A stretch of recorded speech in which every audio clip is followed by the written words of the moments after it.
Would you have the same energy for LeBron that you had for KD if LeBron went to Golden State? Because he's been talking about he'd love to play with Steph recently, and Steph ain't going anywhere. 888-SAY-ESPN, 729-3776. You can hit us up on the Twitter feed at KeyJWill.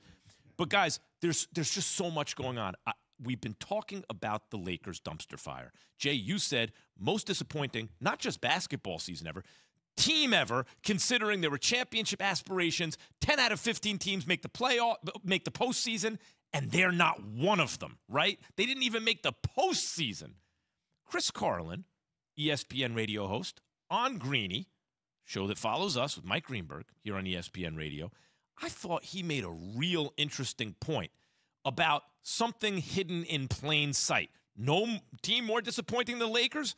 Listen to Chris Carlin. It's funny. I don't know that I'm pulling it fully up top yet, because I still think, depending on what happens with the Nets, if they were actually out in the first round, it could be even worse. That could be even worse than what has happened to the Lakers this year. No, Chris Carlin's dead wrong. It couldn't be worse. It couldn't be worse because, first off, when KD went down, they were the best team in the East, right? Like, their record was reflective of them being the best team in the East with James Harden, with Kyrie playing part-time. James Harden leaving with Kyrie playing part-time and Kevin Durant's injury is why they dropped out of the race. Now, they're still an assassin type of team, but losing James Harden, I think, almost, and Kyrie being part-time for most of the year gives them somewhat of a pass. What about AD's injury? AD hadn't played most of the season. Yeah, but you still had Russ full-time. You had LeBron and but Russ the expectations full-time. were higher for the – ultimately, I think the Lakers being a dumpster fire is a bigger disappointment. But the fact is the expectations for the Nets were higher because everyone could shoot and score from anywhere, and because they looked so good when they played together. With James Harden, they were higher. I don't know. But the Lakers were banged up. I don't know if it was higher, Max. You got to think.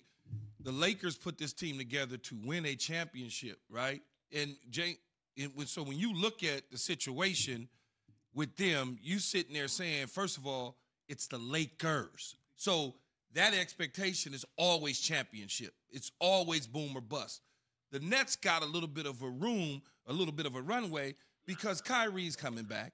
KD's coming back. We assume Ben Simmons is going to get healthy. And if they get bounced in the first round, they got next year.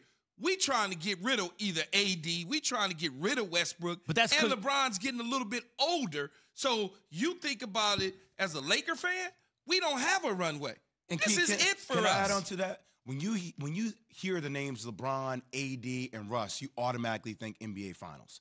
100%. I think NBA Finals, there's nothing less. But there's 17 games below 500. What looks sweeter? 17 games below 500. What looks sweeter to you? If I put a picture of the Brooklyn 3 in the Lakers 3, you look at that and go, yeah, I like the Lakers 3. No, a whole lot better. No, I like the Brooklyn because they could all three of those guys, when they had Harden, could score at an elite level, like all-time elite level from all three levels, right? Yeah, score. Like that wasn't the Lakers. But they score, but complete basketball. But without Harden in the playoffs last year, no Harden when he was hurt, KD and Kyrie were waxing the eventual champion Bucks and almost beat him just with KD. So we'd already seen them achieve a certain level, although you could also argue LeBron and AD already won a chip. Yes, that's what I'm saying.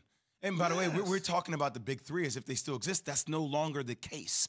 So that when Chris Carlin's saying if they lose in the first round, it's bigger than the Lakers, I'm like, but we're not talking about the same Lakers big three. Didn't even we're make talking about Ben damn Simmons playoffs. now. We're not even sure he's going to be able to play. But however you slice it, here are the Brooklyn Nets. They're going to have the greatest offense in the history of American team sports, right? It can't be Max. It can't be the Brooklyn Nets. No, why? Because they're in the playoffs. That's right. what I'm saying. That's why that's simplistic. They're in the playoffs. If you ask me what's a bigger dumpster fire, what's a bigger disaster, Lakers bigger than the Nets. I think Chris Carlin brings up an interesting point about the Nets, though.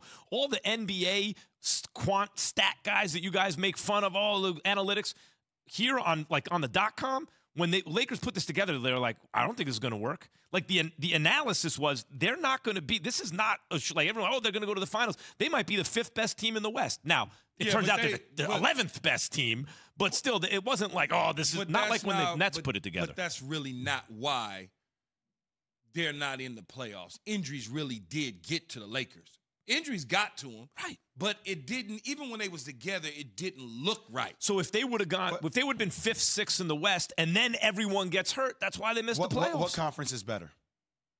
East by a little. I think East by a lot. I think the East is a deeper conference.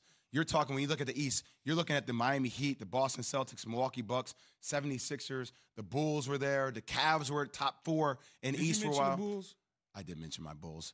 But so, like, I look at the conference, I'm sitting there saying, wait, so if people aren't sure about the Western Conference, if I'm looking at the top 3 teams as the best title contenders, Golden State, East Memphis, clearly. East Memphis. clearly. I take it back. So East clearly. they made the playoffs losing James Harden. They're still in the playoffs.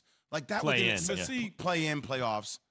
But is the East stronger because the West seemed to be broken up, meaning everybody is hurt in the West? Well, who's that? No. Kawhi. Well, Kawhi's always hurt. But Kawhi and Paul George missed most of the season. Most of the season. That's the Clippers go from a powerhouse to something less. Lakers are banged up. Lakers, same thing. Dame Lillard's been banged up. Golden State. Golden State's been banged up. Those are the powerhouses. I mean, Miami has injuries. Boston had but injuries. not like that, Jay. Yeah, not like that. They missed their best players in the West. Like, think of the best players in the West. The best players in the West have been out, Jay. That's really why I think the East might be better anyway, but it made it more lopsided. A little bit. I mean, Kawhi's been hurt for 2 years. Yeah. Is Kawhi going to play again? Does he still play? That's a legit question. You know what's so hard about this, guys? When we talk about perception, it's a moving target we're trying to hit. So how we thought about Kawhi now that he missed another year, how we think about AD now that he's playing 35 games instead of 62 games a year, it's changing as we're talking about it, right? It's hard to hit a moving target. That's why we now perceive the West differently than the East. Thanks for watching ESPN on YouTube. For live streaming sports and premium content, subscribe to ESPN Plus right now.